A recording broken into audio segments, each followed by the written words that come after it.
ما كانتش غير ضحية، كانت بنت صغيرة ورات للمجتمع كامل شنو كيوقع منين القانون كيسكت. واليوم إلا سمعتي شي بنت قاصرة القانون كياخد لي حقها من المغتصب، تفكر اسم أمينة.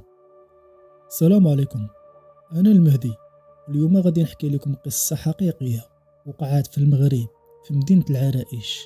العرائش مدينة بحرية معروفة بالهدوء والزروقية، بريحة البحر وريحة الحوت.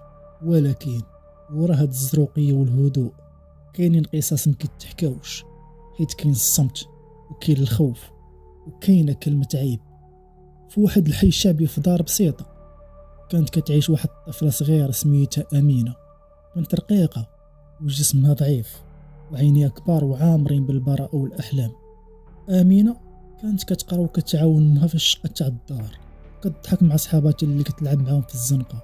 أمينة ما كانتش قبيحة ولا خايبة ولا خارجة للطريق، كانت بنت ظريفة على غفلة.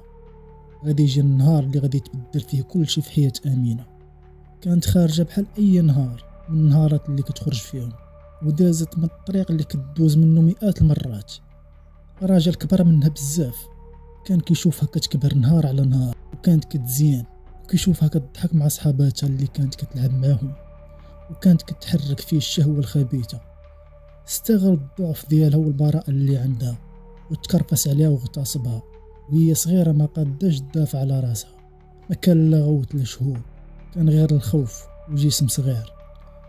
من ديك اللحظة أمينة ما بقاش كيف كانت، ما بقاش كتضحك، ما بقاش كتلعب مع صحاباتها، ولات كتخاف، ولات غير ساكتة. والسكات كان كيقتلها أكثر من الجريمة اللي دار فيها هاد المجرم. حتى جا النهار اللي جمعت فيه الشجاعة وقالتها لوالديها. أمها منين سمعت الأخبار سخفات، أما باها تلفوا الأرض ولات كدور بيه. الدار ديال أمينة ولات عامرة بالبكا، والسؤال اللي تطرح دغيا ما كان شنو دار ليك، كان شنو غادي يقولوا الناس. عائلة أمينة فكروا في الفضيحة، ما فكروش في الحالة ديال أمينة. مشاو دعوه، ولكن كانت المفاجأة قاصحة وصادمة. قال لهم القانون إلا تزوج بها غادي يفلت من العقاب. وهنا المغتصب لقى منين يسلك راسو ويفلت من العقاب. أما أمينة كان هاد الخبر بحال حكموا عليها بالإعدام. اللي كيهضر معاها كتقول ليه ما بغيتوش، كان خاف منه، ولكن صوتها ضاع وسط الناس الكبار. قالوا ليه هاد الزواج باش نستروك ونصلحوا الغلط اللي وقع. لبسوها الكسوة البيضاء وزوجوها بيه وداروا العرس. والعرس كان بالنسبة لها جنازة. من أول ليلة معاه في دار وحدة عرفت آمينة باللي أنها دخلت الحياة اللي ما فيهاش الرحمة وما فيهاش الحب ولا الأمان. كل نهار كان بحال خوه، الخوف والإهانة والصمت. كتفيق كتبكي وكتنعس كتبكي، حتى الهضرة مبقاش قادة تخرجها من فمها. الجريمة رجعات، ولكن هاد المرة باسم الزواج. أمينة كانت كتشوف راسها محاصرة، القانون مخداش لها حقها، والعائلة موقفوش بجنبها، والمجتمع معاونهاش. صبرات تعيات حتى شدات السم تاع الفيران. يمكن ما كانت باغية تقتل راسها، يمكن كانت باغية غير تخلعهم، ولكن الموت كان سريع بزاف. ماتت أمينة في نهار 10 مارس 2012. سكت الصوت ديال أمينة، ولكن هاد المرة الصمت مبقاوش قادين يحبسوه ويخبيوه على الناس. منين ماتت أمينة في الأول حاولوا يسكتوا القضية وقالوا أنها انتحرت باش حتى واحد ما يبقى يهضر على أمينة، ولكن الحقيقة كانت قوية بزاف. الخبر داع، ولات الهضرة كتذيع من واحد لواحد، حتى ولا اسم أمينة الفيلالي كيتكتب في الفيسبوك وتويتر وفي الصحف وفي القنوات. كيفاش بنت عمرها 16 سنة تموت بهذه الطريقة؟ كيفاش القانون يسمح للمغتصب يفلت من العقاب؟ كيفاش كلمة الستر ولات أقوى من الحياة ديال الإنسان؟ الصدمة كانت قوية وجماعية، مبقاتش غير أسرية في دار أمينة. الدار ديال أمينة ولات عامرة، شي جا باش يعزي، وشي جا باش يشوف، وشي جا باش غير تسوق الأخبار. الأم كبيرة كانت محطمة وعينيها نشفوا من الدموع، بقى غير الذنب والصورة ديال أمينة في الدار. الأم كتردد سمحي لي يا بنتي، سمحي لي. أما الأب كانت عيني غير في الأرض، والأرض كتدور بيه. وحتى هاد العائلة كانت ضحية لخطأ قانوني اللي فرض سكات.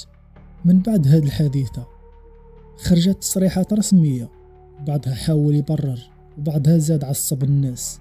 واحد من المسؤولين قال كلمة كأنه كيعني باللي أمينة هي اللي وافقات. هاد الكلمة بحال صبيت الزيت على النار، وهاد الكلمة كانت كافية تشعل الغضب. كيفاش الطفلة توافق؟ كيفاش الاغتصاب كيتحول للرأي؟ وهنا ما بقاتش غير قصة ديال أمين، ولات قضية القانون. الناس خرجوا في مظاهرات، ما كانوش غير بزاف ديال الناس، ولكن كانوا صادقين في الرباط، في كازا وفي العريش. الزولافيتات مكتوب فيها مادة 475 قتلات بنتنا، وهازين الصورة ديال أمينة. الناس كتغوت وكيطالبوا بالعدل وبحق حماية البنات. في نفس الوقت العالم كان كيتفرج، وهنا ما بقاتش قصة ديال أمينة غير في المغرب، ولات كدور في العالم كامل. حتى داروا هاشتاغ باسم ريب أمينة، وغير أيام قليلة حتى ولاو بزاف ديال التغريدات من المغرب وأوروبا وأمريكا. وواحد الموقع عالمي قدم وثيقة فيها أكثر من 770 ألف توقيع كيطالبوا فيه بتعديل المادة 475. بزاف تاع المواقع كتبت قصة ديال أمينة، البنت اللي كانت ساكتة ولات الصوت اللي ما يمكنش يتجاهلو شي واحد. وواحد الجريدة مغربية حطات الطابلة وعيطات على المغتصب، وهاد الخطوة بحال خواو ليسانس على النار. الناس كتقول كيفاش يعيطوا على المغتصب اللي دمر حياة طفلة ويعطيوه الكلمة؟ ولكن هاد الغرض زاد فتح العقليات الخامجة. المادة 475 ولا كلشي كيهضر عليها. الناس كتقول علاش هاد المادة مازال باقية؟ محاميات ونشطاء حقوق الإنسان وجمعيات ديال النساء كلهم تدخلوا وشرحوا باللي هاد المادة ماشي غير خطأ قانوني، ولكن جريمة تشريعية. وقالوا أن القانون خاصو يحمي الضعيف، ماشي أنه بشر ديال المجتمع. تحيدات الجملة اللي في المادة 475 اللي كتسمح بزواج المغتصب بالضحية.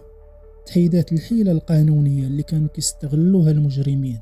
القانون تبدل، السؤال بقى مطروح، واش كان خاص تموت أمينة باش يتبدل القانون؟ واليوم منين تسمع أن القانون خدا حق لشي بنت قاصرة اغتصبها شي مجرم، عرف باللي أمينة كانت السبب. أمينة ما كانتش غير ضحية، كانت شرارة في وجه القانون، وخلات المجتمع يطرح نفس السؤال: واش الشرف أهم من الحياة؟ أمينة مشات، ولكن قصتها بقات كتعاود في الأفلام وفي الأغاني وفي القصص. القانون إلا ما كانش عادل تيكون شريك في الجريمة. وهنا كتسالي القصة ديال أمينة الفيلالي مع المهدي يحكي. وإلا بغيتو قصص أخرى حقيقية خليو لايك للفيديو وتعليق حول هاد القصة، واشتركوا في القناة باش توصلكم القصة الجاية. وشكرا لكم على المشاهدة.